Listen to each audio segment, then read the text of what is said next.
शासकीय विश्रामगृह चांदूर रेल्वे येथे भव्य मातंग समाज मेळावा आयोजनाबद्दल लहुजी शक्ती सेनेची बैठक संपन्न झाली। येत्या 30 ऑगस्ट रोजी चांदूर रेल्वे येथे यादव मंगल कार्यालयात सकाळी 11 वाजता भव्य मातंग समाज मेळाव्याचे आयोजन करण्यात आले आहे। याबाबत आयोजनासाठी धामणगाव रेल्वे, चांदूर रेल्वे, नांदगाव खंडेश्वर येथील मोठ्या संख्येने लहुजी शक्ती सेनेचे पदाधिकारी व कार्यकर्ते उपस्थित होते।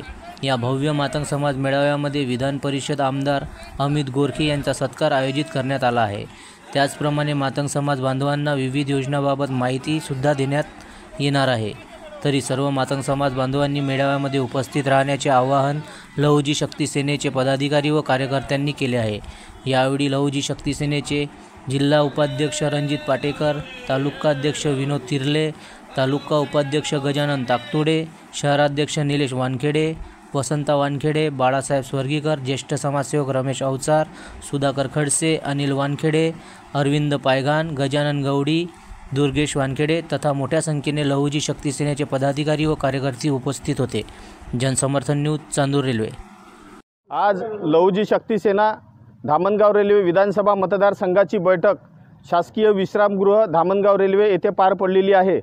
या बैठकीमध्ये महत्त्वाचा विषय म्हणजे चांदूर रेल्वे येथे मातंग समाज संघटना लहुजी शक्ती सेना यांच्या माध्यमातून भव्य मेळाव्याचं आयोजन केलेलं आहे। त्या मेळाव्यामध्ये मातंग समाजाचे आमदार अमितजी गोरखे साहेब यांचं सत्कार या ठिकाणी करण्यात येणार आहे। तरी दिनांक 30/8/2024 सकाळी 11 वाजता विधानसभा मतदारसंघातील सर्व मातंग समाजांनी या मेळाव्याला उपस्थित राहावे ही विनंती।